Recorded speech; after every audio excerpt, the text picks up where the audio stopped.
La misión de observadores de la Unión Europea rechaza la denuncia de fraude de Luisa González y asegura que no hay evidencias que la sustente. Daniel Noboa, acompañado por la vicepresidenta electa María José Pinto, presidió el cambio de guardia en la Casa de Gobierno y en su discurso aseguró que la justicia venció a la impunidad. Luisa González se quedó sola con su discurso de fraude electoral y en la CONAIE las bases le piden al presidente Leonidas Issa que deje la dirigencia del movimiento indígena. En un nuevo episodio de la telenovela de la Liga Azul, los audios de Augusto Verduga dejan al descubierto las negociaciones para evitar que el Tribunal Contencioso Electoral los destituya. En Santa Lucía, provincia del Guayas, unas 9.000 personas están afectadas por las inundaciones causadas por las lluvias y las descargas de la represa Daule Peripa, que también amenazan a otros cantones. La fanés, que es el plato más consumido en la Semana Santa y en algunas regiones, le ponen un toque que la hace diferente. Televistazo presenta la agenda de procesiones emblemáticas que se organizan en el país por la Semana Santa. El expresidente de Perú, Ollanta Humala, y su esposa, Nadine Heredia, fueron condenados a 15 años de cárcel por recibir aportes ilícitos de Odebrecht. El futbolista William Pacho se convierte en el tercer ecuatoriano que jugará la semifinal de la Champions League en Europa. Amigos, muy buenas noches, bienvenidos a una nueva emisión de Televistazo Estelar este martes 15 de abril. Seguimos actualizando la información de la segunda vuelta electoral que dio el triunfo a Daniel Noboa y María José Pinto. Hay novedades sobre la postura de Pachacuti tras la denuncia de supuesto fraude de Luisa González, pero ¿qué dicen los observadores electorales? Tenemos la noticia, comenzamos.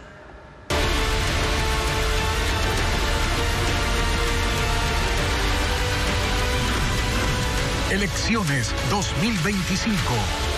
El fraude sin piso.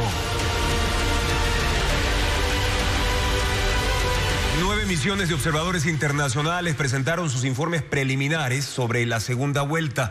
Parte de ellos se refirieron a los resultados y reconocen su transparencia. Patricio Díaz informa que la misión de la Unión Europea rechazó incluso la denuncia de fraude. Los observadores internacionales reconocen la transparencia del proceso electoral del domingo. Incluso la misión de la Unión Europea dice que no hay evidencia de fraude, como lo denunció la candidata de la Revolución Ciudadana, Luisa González. Ellos presentaron su informe preliminar este martes y dicen que ese tipo de denuncias sin pruebas afectan la institucionalidad. Algunos elementos de esa desinformación han sido la ya reiterada narrativa de fraude que rechazamos tajantemente y que ha llevado a la candidata de RC a no reconocer los resultados. Si bien es cierto, de lo cual tengo que decir públicamente que yo me alegro, que hay una aceptación generalizada de los mismos. A la misión del Parlamento del Mercosur le llamó la atención el no reconocimiento de los resultados por parte de la candidata de la Revolución Ciudadana, considerando el carácter avanzado del escrutinio público. Por su lado, la Conferencia Permanente de Partidos Políticos de América Latina, COPAL, hizo un llamado a las fuerzas políticas a respetar la voluntad popular expresada en las urnas.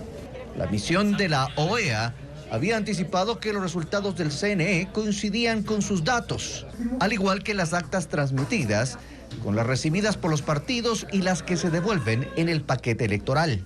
Los observadores del Parlamento andino reconocieron la claridad y transparencia en la proclamación de resultados. El Consejo de Expertos Electorales de Latinoamérica resaltó que se cumplió estrictamente con las regulaciones del proceso. UNIORE, la Unión Interamericana de Organismos Electorales, se centró en el sistema informático y reconoce que funcionó con normalidad. AWEF y la Asociación de Magistradas Electorales se enfocaron en recomendaciones técnicas. Estas misiones presentaron también observaciones sobre la desinformación en redes sociales y la necesidad de regulaciones, la licencia del presidente y el financiamiento de las campañas, entre otros temas. El discurso de Luisa González sobre el presunto fraude electoral pierde fuerza porque algunos líderes del movimiento correísta e incluso el movimiento indígena con el que firmaron un acuerdo reconocen el triunfo de Daniel Noboa. Diego Cuenca explica que este y otros elementos confirman que Luisa González se quedó sola en su denuncia de un fraude que no ha demostrado todavía. En unidad, La unidad de la que Luisa González habló en campaña se rompió el domingo en las filas del correísmo y con el movimiento indígena. No todos apoyaron el discurso de fraude que públicamente denunció Rafael Correa y que fue replicado por su candidata. ¡Fraude! Anoche, Pachacutic en redes sociales difundió un comunicado en el que escribió: el Movimiento de Unidad Plurinacional Pachacutic, en total respeto a la democracia, reconoce la reelección del presidente de la República, Daniel Noboa Acin. Expresamos nuestro deseo de que las propuestas presentadas durante la campaña se materialicen en beneficio del país, pues representan el sentir y la esperanza de millones de ecuatorianos y ecuatorianas. Puertas adentro del movimiento Revolución Ciudadana hay diferencias. Líderes y miembros del buró político evitaron alimentar el discurso de fraude y otros guardaron silencio. Además, 6 autoridades locales correístas, entre prefectos y alcaldes, reconocieron el triunfo de Noboa y se pusieron a las órdenes para trabajar junto a él. Incluso el candidato a vicepresidente de González, Diego Borja, se abstiene de expresar su postura directamente, pero reposteó la opinión de Paola Pavón, prefecta de Pichincha, que aceptaba los resultados de la contienda. También, presidentes del socialismo del siglo XXI, como Lula da Silva de Brasil y Gabriel Boric de Chile, reconocieron los resultados y llamaron a Noboa presidente reelecto, en contraste con el dictador de Venezuela, Nicolás Maduro, el único que alimentó el discurso de fraude de González. Acusación que tampoco encontró apoyo en las distintas misiones de observadores internacionales. Y las bases del movimiento indígena piden la salida de Leonidas Issa de la CONAIE y de Guillermo Churuchumbi de la Coordinación de Pachacutic. Firmar el acuerdo en Chimborazo con el correísmo los llevó a perder autoridad en las provincias que respaldaron a Daniel Noboa en estas elecciones presidenciales. Hernán Higuera con más información.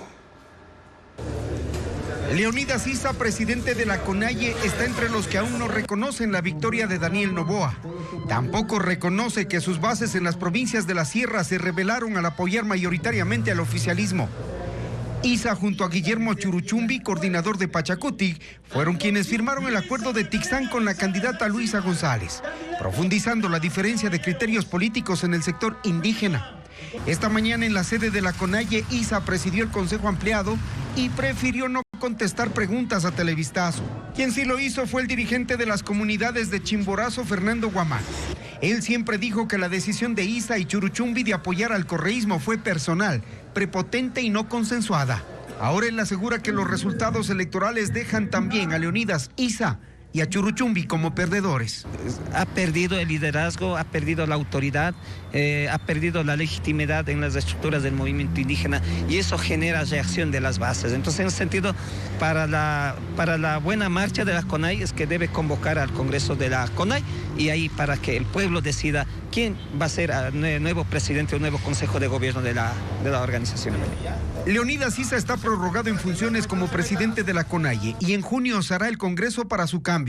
Pero los dirigentes de otras organizaciones de la Sierra y Amazonía quieren separarlo por irrespeto a las organizaciones de base. Es el accionar, la actitud con la que han actuado con sus propios compañeros de lucha, con sus propios compañeros dirigentes.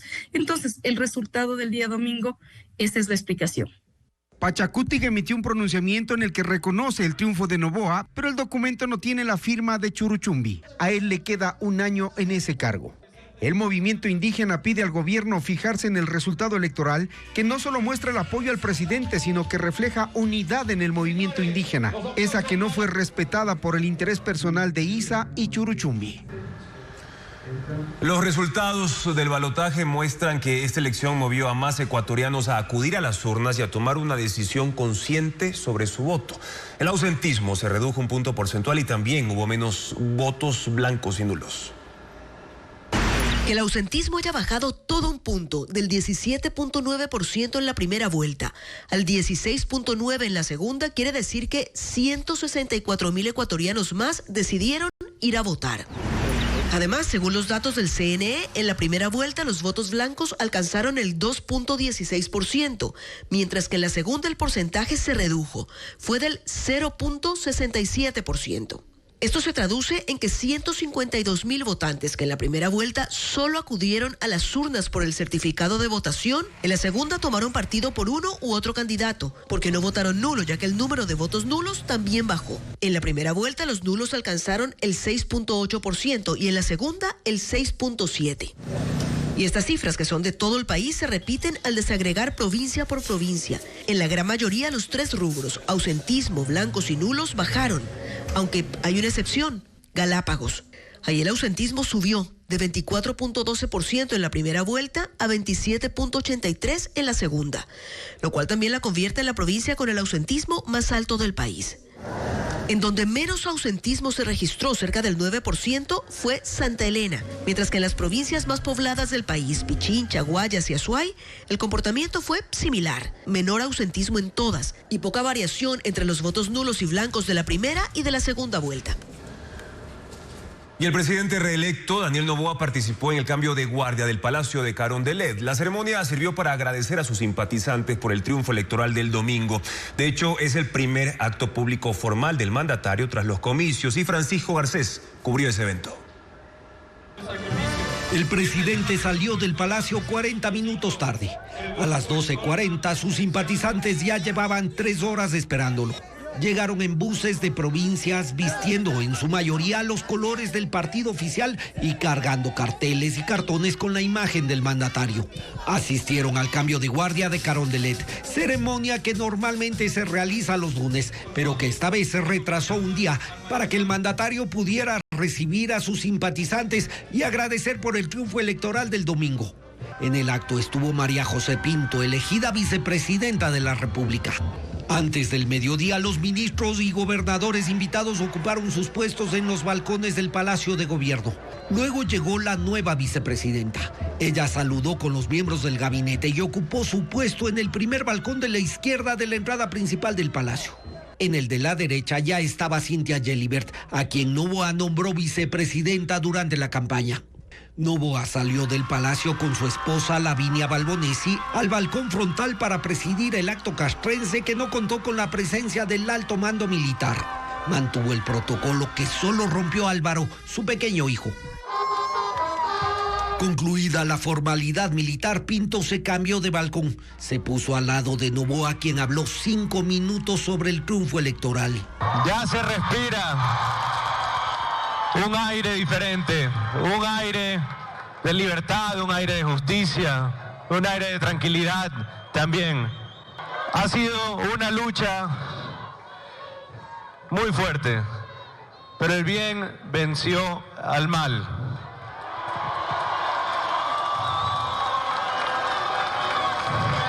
La justicia venció a la impunidad y la libertad venció a la opresión. Agradeció a sus simpatizantes, a sus ministros, a Pinto y a su equipo de trabajo durante la campaña y pidió confianza para su gobierno los próximos 4 años. Aquí estamos para servir, aquí estamos para entregarnos completamente al país y a ustedes, nuestros mandantes. Concluido el acto, que en total duró 30 minutos, Noboa ingresó al palacio para presidir la primera reunión con su gabinete tras las elecciones.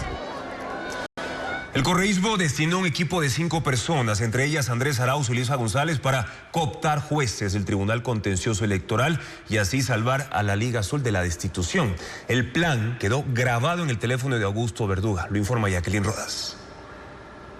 Andrés Arauz, ex candidato presidencial y actual secretario de la Revolución Ciudadana, lideró un plan para cooptar jueces del Tribunal Contencioso Electoral y salvar a la Liga Azul de la destitución. Augusto Verduga grabó una reunión del 17 de septiembre de 2024 que mantuvo con Arauz y con la consejera Yadira Saltos. ¿Quiénes estamos operando en esto? Yo, en otras dimensiones la propia Luisa, el Santiago Díaz, la Sonia Vera y el ex secretario del Consejo, el David Carrillo. Somos 5 personas que tenemos esta tarea. El David Carrillo, que era el anterior secretario del Tribunal Contencioso Electoral, ahora trabaja de asesor de la Viviana Veloz en la Asamblea. Entonces el David Carrillo tiene toda la información de adentro del tribunal. Otro informante lo puso a la presidenta del tribunal, Ivonne Coloma, según el audio. Coloma, una vez que ya se sentó en el cargo en la presidencia, designó como secretario del tribunal a un compañero nuestro, también muy cercano a nosotros, y él es nuestro. Entonces él también nos está pasando la información de cómo están las cosas cocinándose ahí, y por eso conocemos algunas decisiones también anticipadamente. En la conversación, identifican al juez Richard González como suyo, un voto seguro. Él es parte del colectivo Acción Jurídica Popular al que pertenece la asambleísta del correísmo Priscila Schettini. También consiguieron los votos de los jueces Guillermo Ortega y Joaquín Viteri. En el caso de Ortega, él está, como bien dices, con Coloma, es cercano a nosotros también. De hecho, yo lo conozco personalmente, fue mi compañero en el Banco Central hace 20 años, y el Guillermo está, digamos, afín a nosotros. Andrés, respecto a Viteri, es un voto que a mí me han asegurado ya que lo tenemos. Esta misma persona me dice que él tiene el voto de Viteri y el voto de Ortega. Sin embargo, les preocupaba que el gobierno presione a Ortega porque fue mencionado en el caso Plaga, y a Coloma con quitarle la presidencia. Si es que Noboa quiere tener la agarrada de los ovarios a Coloma y compañía, demora esa vaina meses, ¿no? Entonces, tomamos eso en cuenta también. Sí, es una apuesta, pero en todos los casos la estrategia dominante es extender el plazo, pues, porque incluso asume el peor escenario que perdamos. La idea es que ustedes puedan estar en el cargo lo máximo posible. Las gestiones del correísmo solo alcanzaron para demorar la decisión definitiva. El 31 de enero de este año, el Tribunal Contencioso Electoral destituyó a Augusto Verduga, Yadira Saltos, Eduardo Franco Loor y Biel Capárraga, de la Liga Azul, con 4 votos a favor y el voto en contra del juez Richard González, el único seguro. El registro civil reprogramó los turnos agendados para cédulas y pasaportes debido al feriado decretado para este jueves 17 de abril. Además, desde el próximo lunes arranca la devolución de depósitos de los clientes de AmiBank, que entró en liquidación hace más de un mes. Adriana Bermeo amplía la información de estos y otros servicios ciudadanos.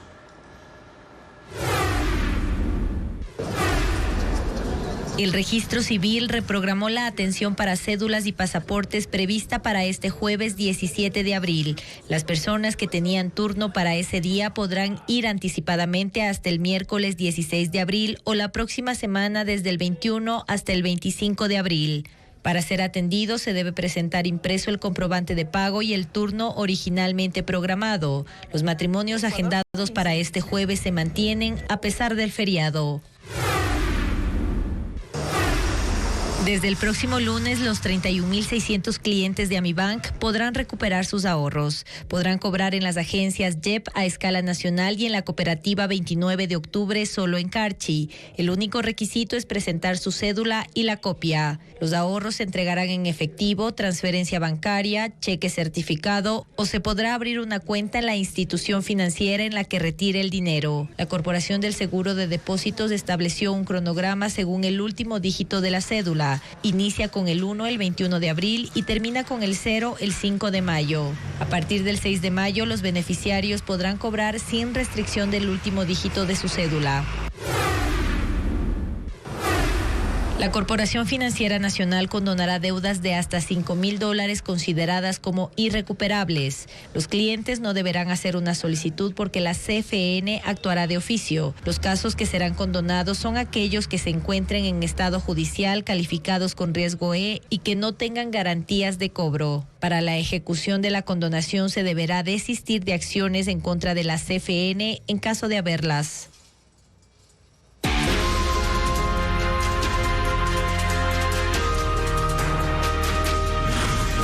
Semana Santa, una tradición de fe.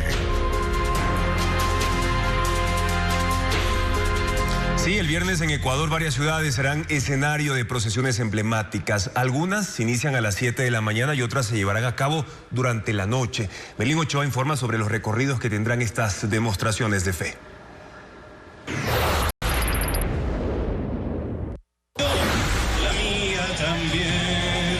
La procesión más concurrida en Ecuador durante la Semana Santa es la del Cristo del Consuelo al sur de Guayaquil.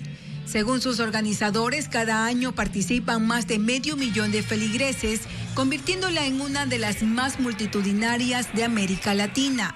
El recorrido se realiza el Viernes Santo, inicia a las 7 y se completa alrededor de las 11 de la mañana. Comienza en la Iglesia del Cristo del Consuelo, ubicada en la intersección de las calles Lizardo García y la A. La procesión se dirige al Cisne 2, cruzando el puente de la A.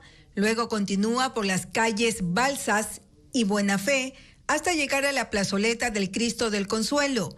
La distancia total del recorrido es de 2,5 kilómetros.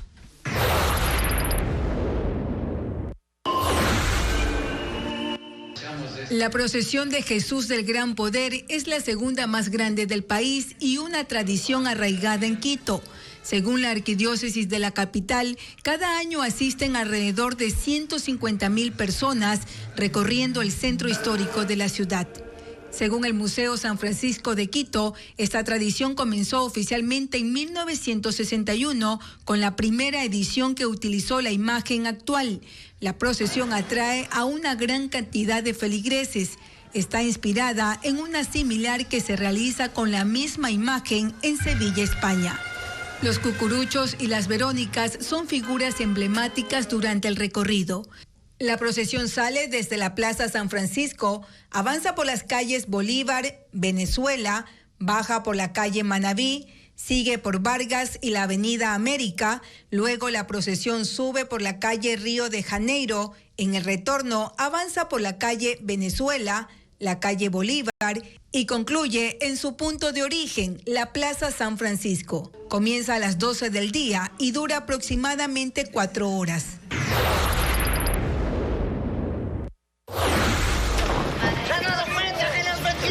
En la parroquia Caranqui, en la ciudad de Ibarra, se desarrolla la procesión del Señor del Amor. Esta manifestación de fe congrega a más de 8,000 devotos, entre locales y turistas nacionales y extranjeros. Se ha consolidado como uno de los actos religiosos más significativos del norte del país. Cuenta con escenas que representan a personajes como soldados romanos, la caballería, la Virgen y el verdugo. La procesión empieza a las 10 de la mañana del Viernes Santo y dura 3 horas. Inicia frente al Estadio Caranqui en el centro de la ciudad. Luego los feligreses avanzan por las calles Princesa Pacha, siguen por la General Pintac, pasan luego por la Plaza Atahualpa y regresan al estadio. Durante el recorrido, los moradores decoran las fachadas de sus casas con velas, flores y altares improvisados, en una muestra de respeto y fe que ha pasado de generación en generación. También destaca la réplica de la crucifixión en una montaña, emulando el relato bíblico.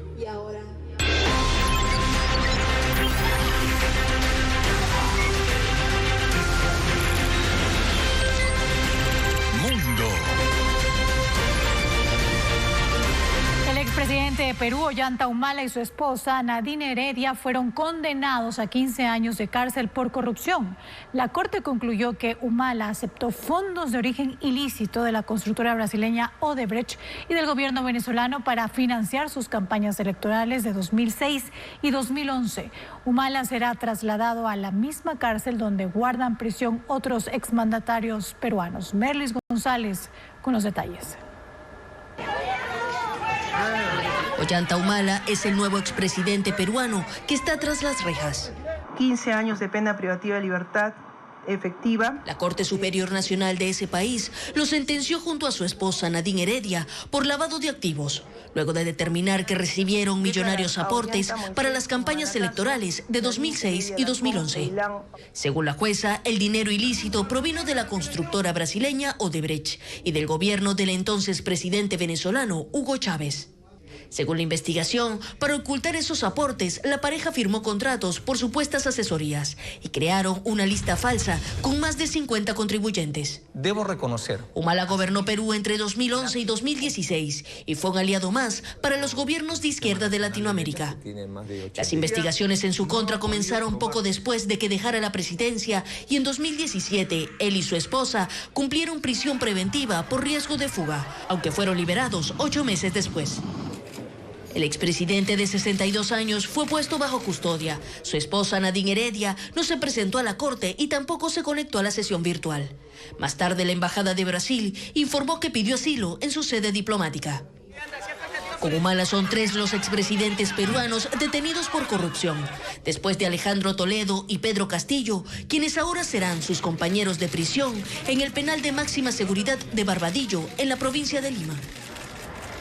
Israel propone una tregua de 45 días al grupo Hamas para conseguir la liberación de al menos 10 rehenes. El grupo extremista asegura que está analizando la propuesta y que a cambio deberán devolverles a centenares de presos palestinos. En medio de la guerra en la Franja de Gaza surge una nueva posibilidad de pausar los combates, aunque sin garantías de un cese al fuego definitivo.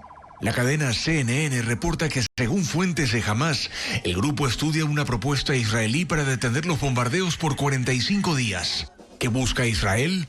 La liberación de al menos 10 de los 59 rehenes que permanecen en Gaza, comenzando por el último rehén israelí estadounidense, Edan Alexander. Si se concreta el acuerdo, otros 9 saldrán por etapas. A cambio, Israel soltará a 120 presos palestinos condenados a cadena perpetua y a más de 1.100 detenidos que permanecen sin cargos desde el ataque terrorista del 7 de octubre de 2023. Hamas no ha dado una fecha para responder a la propuesta de alto al fuego, que al mismo tiempo persigue que se reanude la entrada de ayuda humanitaria a Gaza, un proceso que se suspendió a mediados de marzo cuando Israel reanudó los ataques. El gobierno chino ordenó a las aerolíneas de ese país que no reciban más aviones de la marca Boeing desde Estados Unidos. En plena guerra comercial por los aranceles, la administración de Xi Jinping les pide además suspender las compras de equipos y piezas de origen estadounidense para sus aeronaves. El régimen está considerando dar asistencia económica a sus aerolíneas que enfrentan mayores costos y eventualmente hacer que gane terreno la fabricante de aviones china Comac con apoyo estatal. Universidades en Estados Unidos están en la mira del presidente Trump, que les exige controlar la actividad de estudiantes extranjeros y eliminar los programas de diversidad. Trump ha eliminado las visas de algunos extranjeros que participaron como activistas en las protestas a favor de Palestina y amenaza con retirar subvenciones estatales. El caso más reciente es el de Harvard, que se ha negado a aceptar las exigencias presidenciales y ahora enfrenta el congelamiento de fondos por $2.200 millones. La Universidad de Columbia, en cambio, aceptó modificar algunas de sus políticas.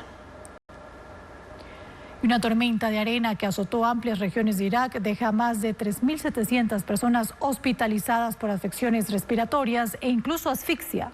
Además, obligó a suspender actividades y cerrar aeropuertos. Ileana Suárez con las imágenes.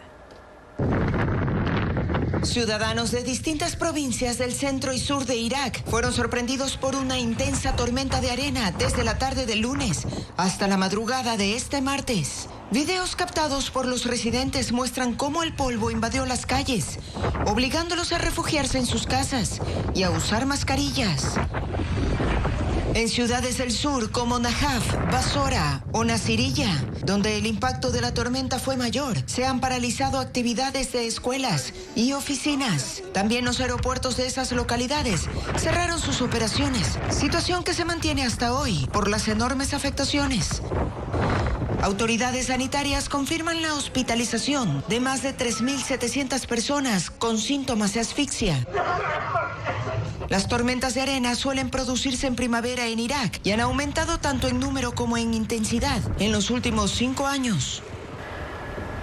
30 millones de personas están afectadas por la guerra civil en Sudán, que hoy cumple 2 años. El conflicto por el control de esa nación del noreste de África entre el ejército y grupos paramilitares se extiende, provocando el mayor desplazamiento infantil en el mundo. Hay 15 millones de niños y niñas que este año van a necesitar asistencia humanitaria, entre ellos los que con sus familias han tenido que huir lejos de las zonas de conflicto en el mismo país. Además, esta guerra deja hasta ahora 4 millones de refugiados que han salido a 7 naciones vecinas en la región. Las serpientes que se reproducen sin machos fueron halladas en Ecuador. Los ejemplares miden unos 20 centímetros y llegaron de Asia y África en medio de plantas ornamentales. ¿En qué sectores habitan? Lo informa Vanessa Robles.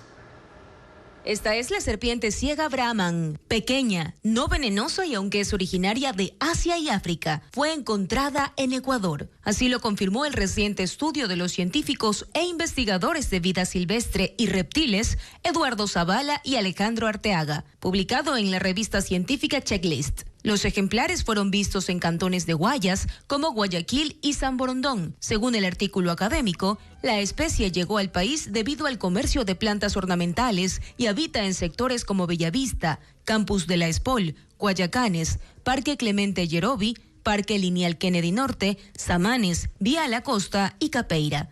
Todos los ejemplares hallados son hembras. Sin embargo, esto no es un problema para su reproducción, ya que no necesitan un macho para que sus huevos sean fecundos, explica el estudio. La serpiente vive bajo la tierra, mide unos 20 centímetros, se alimenta de hormigas y termitas y por su apariencia sería fácil confundirla con gusanos de tierra.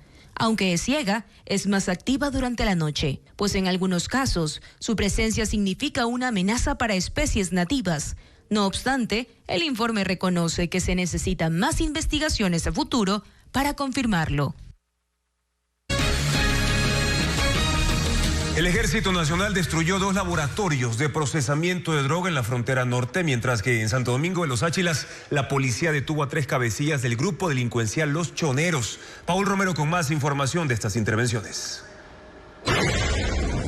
El ejército destruyó 2 laboratorios de procesamiento de droga en la parroquia fronteriza Tobar Donoso, entre las provincias de Carchi, Esmeraldas y el departamento de Nariño en Colombia.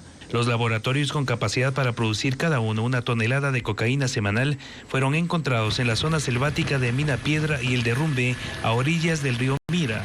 Según información militar, esas instalaciones también eran utilizadas como centros de abastecimiento y refugio de grupos armados irregulares colombianos vinculados al narcotráfico en la frontera norte. Las tropas ingresaron el fin de semana y estuvieron hasta este lunes. Lo hicieron en 2 helicópteros del Ejército y Fuerza Aérea. Este martes, un comerciante de mariscos y un conductor de una tricimoto fueron atacados por sicarios en las calles Malecón y Juan Montalvo, en el centro de Esmeraldas. Están en un hospital con pronóstico reservado. Una de las víctimas, según la policía, tiene antecedentes por tráfico de drogas. 3 integrantes del grupo de delincuencia organizada Los Choneros fueron detenidos por la policía en Santo Domingo de los Áchilas.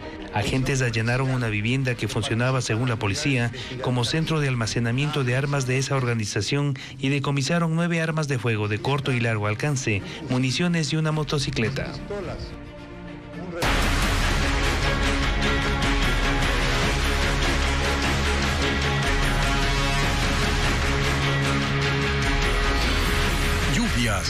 Los estragos aumentan.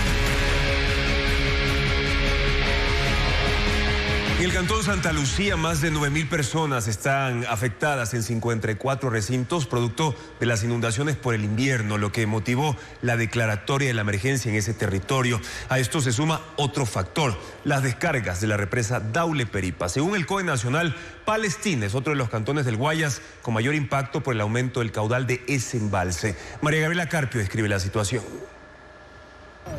En el sector 3 de abril del Cantón Santa Lucía, el agua verde y putrefacta cubre las calles y el silencio de las casas vacías lo dice todo. Algunas familias abandonaron el lugar y buscaron refugio en albergues o casas de acogida. Pocos, como Erlinda, decidieron quedarse, aunque la situación se complica cada vez más. Aquí el agua no baja, pese a que la última lluvia ligera cayó el domingo. Esto apesta aquí. Yo estoy enferma, pero así estoy aquí porque ya yo no trabajo y no puedo salir a buscar otro ambiente mejor. Solo en este sector 500 personas resultaron afectadas. Uno de los que sí se vio obligado a salir fue Marcos Vivanco. Desde hace 11 días vive en el albergue temporal de Santa Rosa junto a otros 58 adultos y niños. Su vivienda de caña quedó inhabitable. Este es uno de los 2 albergues que habilitó el municipio, que ya contabiliza más de 9.000 afectados en 54 recintos de la zona rural, motivo por el cual se declaró la emergencia. Santa Lucía está entre los 4 cantones catalogados por el COE Nacional con mayor nivel de riesgo y afectación por el incremento del caudal del embalse Daule-Peripa. Las afluentes tienen más descarga porque no hay un control, pues, ¿no?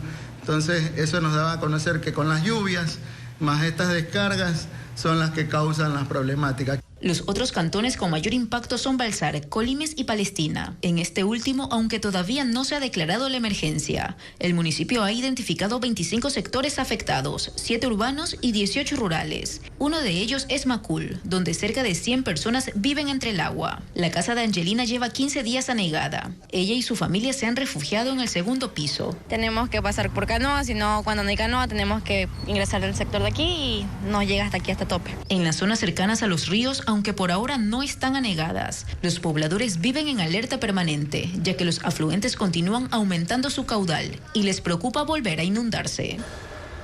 Y de igual forma, las lluvias han golpeado con fuerza a Babahoyo, en la provincia de Los Ríos. El cantón ya fue declarado en emergencia tras los estragos que se extendieron hasta las zonas rurales, donde más de 14.000 familias enfrentan las consecuencias del temporal. Odel Camacho con un informe de la situación en ese territorio de la costa.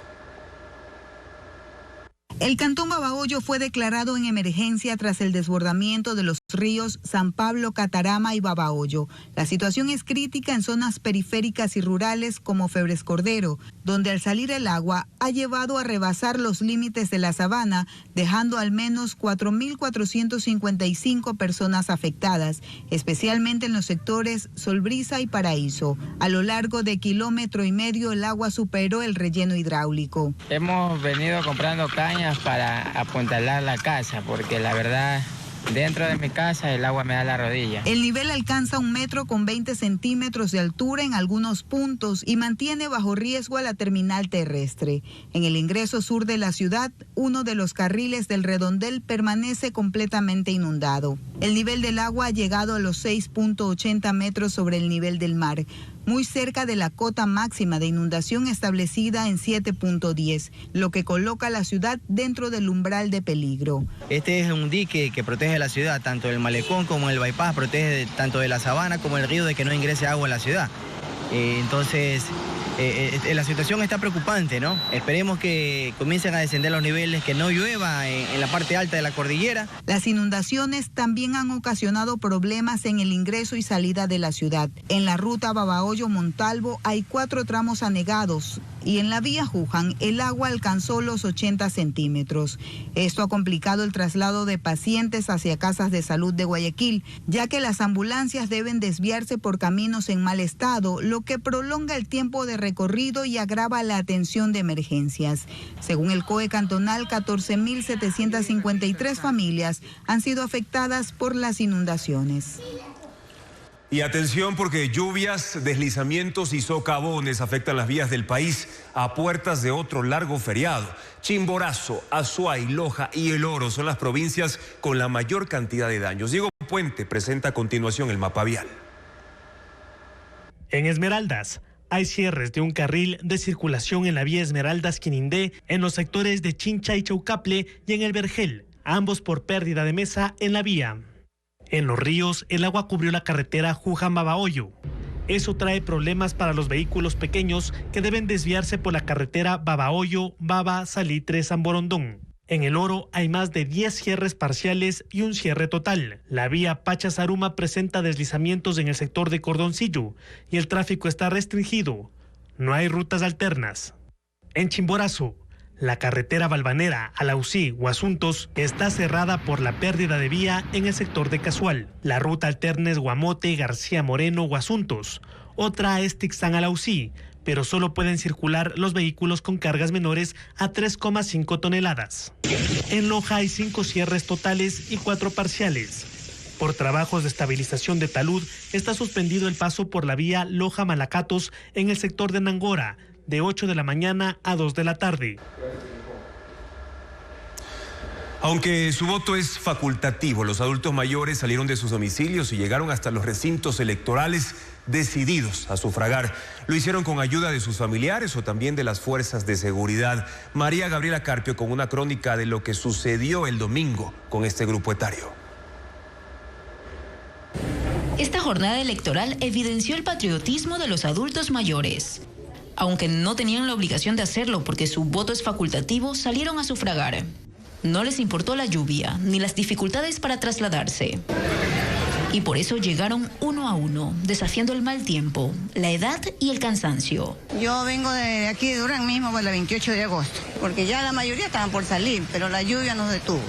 Acudieron con paraguas, bastones o en sillas de ruedas, sostenidos por el amor de sus hijos y nietos. Algunos dijeron que fueron a votar por la memoria de un país que han visto crecer, sufrir y levantarse. Quiero lo mejor para mi país, vive el Ecuador.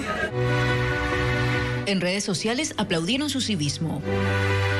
También se destacó a este grupo de adultos mayores que acudió a las urnas en el Colegio San Gabriel en Quito. Hasta el cierre de la jornada, policías y militares asistieron a personas de la tercera edad en distintas ciudades como Guayaquil, Durán, Machala, Colta, Puyo y Tena. Ellos cumplieron con su país, transmitiendo una lección de responsabilidad y democracia. Daniel Noboa también ganó en el exterior. Tras 48 horas de los comicios, el conteo de votos procedentes de los países donde residen ecuatorianos mantiene la tendencia a favor de Acción Democrática Nacional. Hernán Higuera precisa que desde febrero del año 2021 el correísmo perdió el respaldo de los migrantes, que hoy en cambio capitaliza el oficialismo.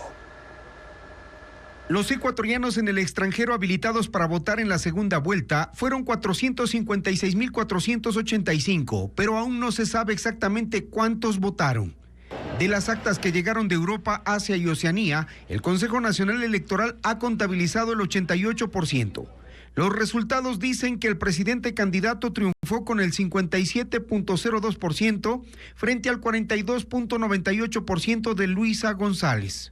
En España, donde se concentra la mayoría de ecuatorianos migrantes, ADN logró revertir la tendencia que en anteriores elecciones perteneció al correísmo. En Estados Unidos, donde 151,000 compatriotas están en el registro del CNE, 66.79% votó por Daniel Noboa y Luisa González alcanzó el 33.21%. En Latinoamérica, el Caribe y África, donde están empadronados 34.415 ecuatorianos, ADN superó ampliamente al correísmo, 70.47% frente al 29.53%. Desde la segunda vuelta presidencial de febrero del 2021, en la que Andrés Arauz perdió contra Guillermo Lasso, el correísmo ya no es de la preferencia electoral de los migrantes ecuatorianos. El gobierno anunció que en las elecciones de este domingo hubo intentos desestabilizadores. Este lunes agradeció a las Fuerzas Armadas y a la Policía Nacional por el control de la seguridad durante el balotaje. Paul Romero con el informe. Inteligencia Militar emitió 10 alertas de intentos de desestabilización antes y durante las elecciones de este domingo. Entre ellas, las 5 más relevantes fueron: el ingreso irregular de ciudadanos venezolanos y colombianos por la frontera norte. Fue la razón por la que el presidente Daniel Noboa limitó el paso de extranjeros desde la tarde del viernes hasta la medianoche de este lunes. La segunda fue la advertencia de protestas violentas en la sede principal del Consejo Nacional Electoral y el centro de mando. El bloque de seguridad los blindó con tanquetas, vallas metálicas, caballos, perros. Las instalaciones del CNE, consideradas estratégicas, fueron custodiadas por 250 uniformados, 150 militares y 100 policías. La tercera, hubo amenazas a la infraestructura petrolera en Orellana, Sucumbíos y Esmeraldas. Las Fuerzas Armadas reforzaron el control con patrullas y drones en los pozos petroleros, el SOTE y el OCP. La cuarta fue la posible manipulación de papeletas electorales en las bodegas de las delegaciones provinciales electorales. Por eso el Comando Conjunto adelantó la movilización de tropas a los recintos del Oro, Guayas, Manabí, 3 días antes de las elecciones. La quinta tiene relación con una eventual alteración de resultados en las juntas receptoras del voto. Las Fuerzas Armadas incrementaron el control que desde 2021 hacen fotografiando las actas de escrutinio como respaldo al sistema del CNE. Este lunes el Ministerio de Defensa agradeció en un comunicado el trabajo de las Fuerzas Armadas. Se lee que su compromiso con el orden y estabilidad del país evitó que se produzcan irregularidades en el proceso electoral. En otro comunicado, el Ministerio del Interior también agradeció a los 57.000 policías por velar por la democracia en las elecciones de este domingo. Y los memes también encendieron el ambiente electoral en las redes sociales durante la jornada de esta segunda vuelta. El humor de los ecuatorianos en las plataformas digitales se vuelve una tradición en cada proceso electoral y Vanessa Robles recrea los memes más destacados del domingo. Veamos. Si hay algo que se ha vuelto parte de los momentos trascendentales del país, son los memes. Y en este caso, el algoritmo sigue mostrando los de segunda vuelta. La derrota de Luisa González en las urnas fue retratada por los ecuatorianos con publicaciones como esta. Feliz de haber ganado su beca, con el fondo del cantante esmeraldeño Yombriel, que estuvo en su cierre de campaña, tema que dio mucho material. Luisa mañana a primera hora para no perder la beca con el uniforme de la Universidad Central. O ganó Luisa, la beca. Y la misma candidata con la frase, no debía hablar de los gestores de paz. Y cuando dijo no reconocer los resultados, rápidamente se difundió. Luisa después de sus últimas declaraciones, perdónenme todos, no acepto. El presidente electo Daniel Noboa tampoco pasó desapercibido de la mirada de los internautas. Fue retratado en un ring de box, derrotando a la rana René. También en una escena del anime Dragon Ball Z, parodian a Álvaro Noboa transmitiendo los poderes a su hijo Daniel para derrotar a Luisa. Y el tradicional baile de Alvarito volvió a difundirse con la frase "se armó el despelote". Para los usuarios de internet, YouTube fue el gran ganador de las elecciones, mostrando al Pato Lucas con fajos de billetes y la frase "YouTube luego de la derrota de Luisa", en referencia a la cantidad de publicidad de la candidata que se exhibió en esa red social. La nueva prohibición de tomar fotos a la papeleta se retrató con imágenes como la del Chapo Guzmán, yo después de tomar foto a la papeleta de votación. Algunos hombres dieron un mensaje visible a sus exparejas: ya deposité la pensión para que te sigas operando. Esta otra imagen que resumía la tradicional comida callejera electoral: churros, empanadas, granizado, huevitos chilenos, encebollado, carne en palitos, salchipapa, mango con sal, entre otros. Y esta descripción: yo bien alegre que no vuelvo a votar en 4 años y me acordé que en 2 hay que volver a elegir alcalde. Imágenes virales que acompañaron con humor la jornada de segunda vuelta.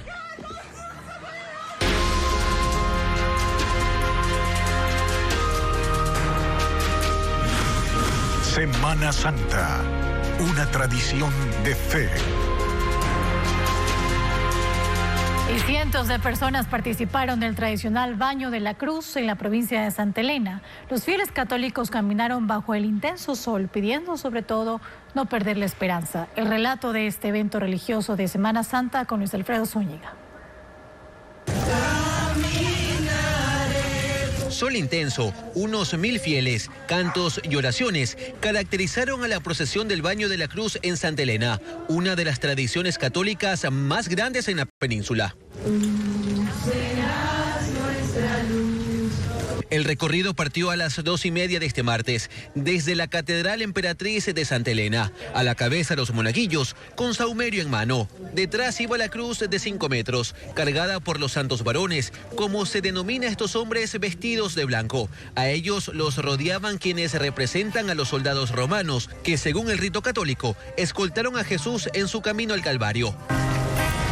20 hombres levantaron una imagen de la Virgen de la Dolorosa y los demás asistentes, cubriéndose del sol con gorras y parasoles, oraron en cada una de las 14 estaciones del Vía Crucis. En la cruz está el Señor de cielo y tierra. Este año los principales pedidos de los devotos estaban relacionados a la esperanza. María, por ejemplo, participa desde que era niña y ahora lleva a sus 2 hijos. Explica que caminó con la esperanza de vivir días sin violencia. Uno sale con miedo, entonces pedir a Dios que nos ayude, nos ilumine mucho. Alexandra llevó su cruz y agradeció por la salud de su familia. Yo todos los años camino, igual no me importa el sol, pero contaré. Al Baño de la Cruz siempre acompaño. Un carril se cerró para los caminantes y los acompañaron miembros de la Cruz Roja, Comisión de Tránsito del Ecuador y Cuerpo de Bomberos. Avanzaron 6 kilómetros hasta llegar a la iglesia Nuestra Señora de la Nube, en Vallenita. Ahí una delegación de pescadores tomaron la cruz y a pie la llevaron hasta el mar para el momento más simbólico. representa que el baño de nuestros pecados, porque a través de la cruz el Señor nos libera de todas nuestras culpas y de todos nuestros pecados. El malecón se llenó de fieles que observaron cómo la cruz se sumergió 3 veces. Tal como ha ocurrido en esta playa desde 1971. Y una de las obras más emblemáticas de Mozart será interpretada por la Orquesta Sinfónica y el Coro Polifónico de la Universidad de Cuenca. Además, Estefanía Arias nos cuenta que en Quito una obra pone en escena a niños de 7 a 12 años. Se trata del Príncipe Feliz, que se presentará en el Teatro Victoria.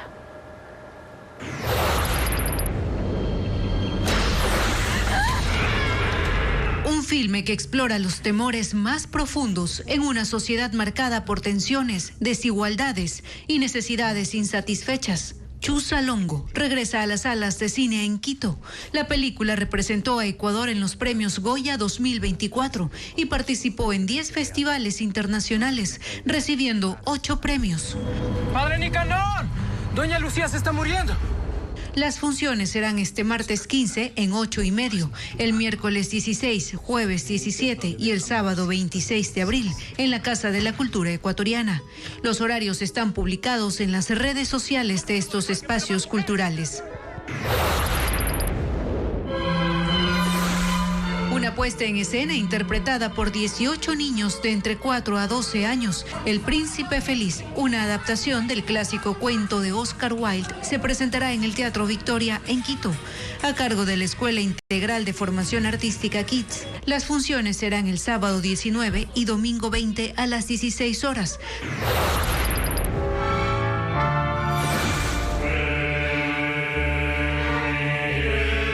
Una de las obras más conmovedoras de la música clásica, Requiem de Mozart, será interpretado por la Orquesta Sinfónica y Coro Polifónico de la Universidad de Cuenca, dirigida por William Vergara y Priscila Urgilés.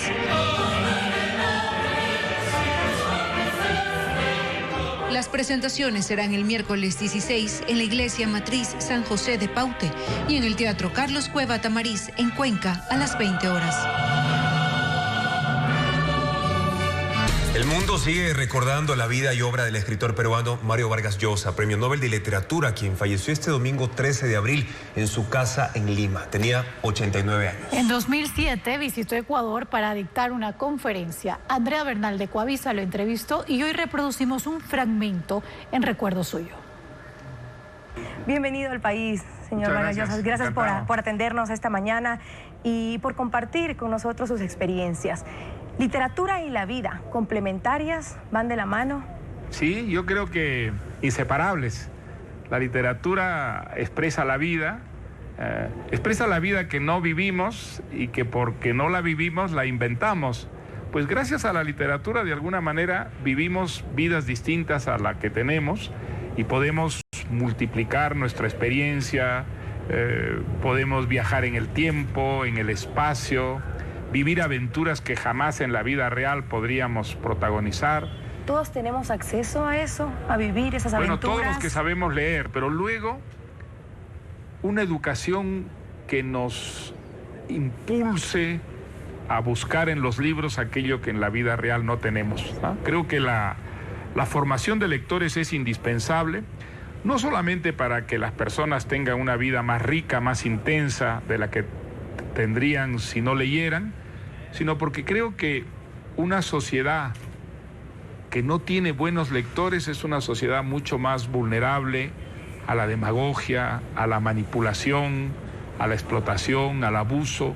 Creo que una sociedad impregnada de buena literatura es mucho más difícil de esclavizar que una sociedad que no lo es. Usted es un defensor de la libertad.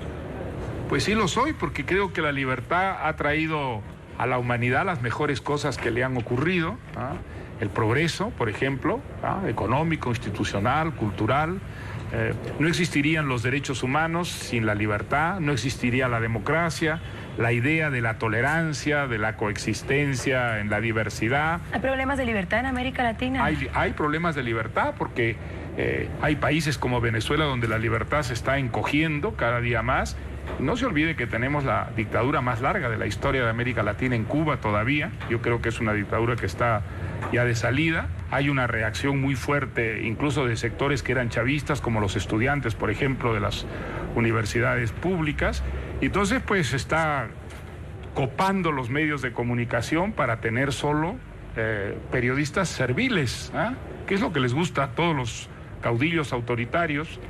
¿Qué es su opinión? ¿Qué es democratizar los medios en un acta de cada estas? vez que gobernantes han hablado de democratizar los medios, la libertad de expresión ha entrado en receso y ha desaparecido. Lo que necesitamos es que haya libertad para que proliferen los medios de comunicación independientes.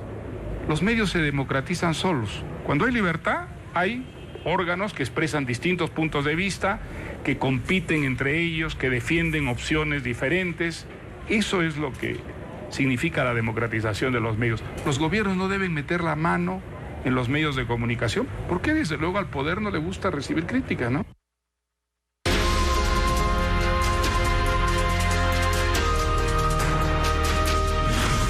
Semana Santa, una tradición de fe.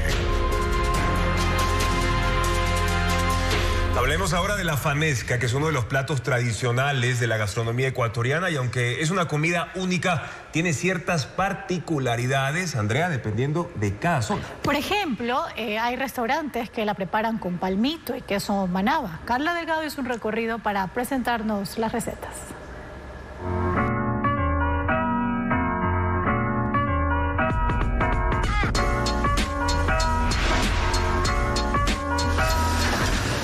De la mañana y el bullicio se siente en la cocina del Hotel Finlandia en la zona financiera de Quito. Los cocineros elaboran la fanesca basados en la receta familiar del chef, que es también el dueño de este hotel. Buscando entre los ingredientes que le dan ese toque distinto, está el arroz, que según el chef da espesor. Lo que nosotros queremos es que a la gente que viene a degustarla le transfiera a su niñez y que sean sabores tradicionales y de familia. Esta fanesca ha sido premiada 5 veces como la mejor de los hoteles. A las 9 de la mañana la fanesca ya está lista en el restaurante Amador en Pedro Carbo, en el centro de Guayaquil. Es una antigua taberna colonial. Su fanesca es popular y aquí se prepara desde hace 40 años. Lo hacían los tíos de Yoconda Cruz. Hoy, ella heredó la tradición y la habilidad culinaria. Yo comienzo a vender fanesca desde que comienza la cuaresma, el miércoles de ceniza. De allí lo hacemos los 40 días, terminándolo el día sábado 19 de abril, que es el sábado de resurrección. Esta fanesca incluye el palmito, un ingrediente ajeno en otras ciudades, y lleva queso manaba.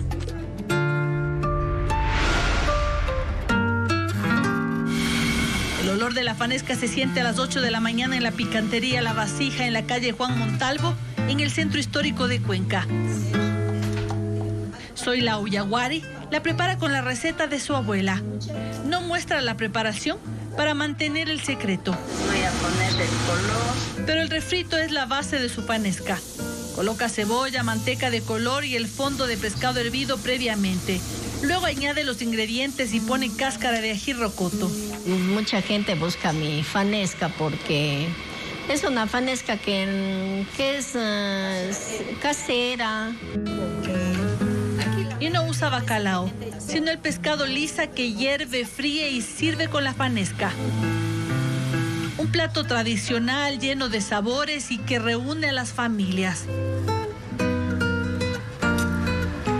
Y ahora pasamos a la información del espectáculo. Por este martes, los Auténticos Decadentes y Sistema Solar celebran la cultura latina con el tema Fiesta, una fusión de rock, cumbia y música electrónica. Además, el actor Johnny Depp luce irreconocible en su regreso al cine con la película Daydrinker junto a Penélope Cruz. Más detalles de esta producción y otras novedades del entretenimiento con Ana María Palacio. Los Auténticos Decadentes y Sistema Solar celebran la cultura latina con el tema Fiesta, una fusión de rock, ska, cumbia y música electrónica.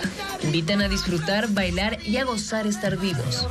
Grabaron el videoclip en las calles de Colombia y Buenos Aires, con su gente, baile y tradiciones. Johnny Depp luce irreconocible en su regreso al cine con la película Day Drinker, junto a Penélope Cruz y Madeline Klein. La productora Lionsgate reveló la primera imagen oficial del filme, en la que se ve a Johnny Depp canoso, con barba y ojos azules. El rodaje inició esta semana en Santa Cruz de Tenerife, en España. Es la cuarta vez que Depp y Cruz trabajan juntos. Reconocidas celebridades entregarán los galardones de los premios Platino, entre ellos Álvaro Morte, conocido por su actuación del profesor en La Casa de Papel; Griselda Sicilián, protagonista de la serie Envidiosa; Carla Sofía Gascón; Key del Castillo; Eugenio Derbez; Ana María Orozco, Natalia Oreiro y de Ecuador, Danilo Carrera. La ceremonia será el 27 de abril en Madrid, España, y reconocen lo mejor del cine y televisión iberoamericano. La Sociedad de la Nieve. Juan Antonio. Raúl Alejandro fusiona el reggaetón, la salsa, el trap y el reggae en el estreno de la canción Carita Linda. Es el primer adelanto de su próximo álbum Cosa Nuestra 2. En el videoclip grabado en Puerto Rico, el artista recorre barrios donde creció, mientras resalta la riqueza cultural afroboricua en compañía de personajes folclóricos de ese país.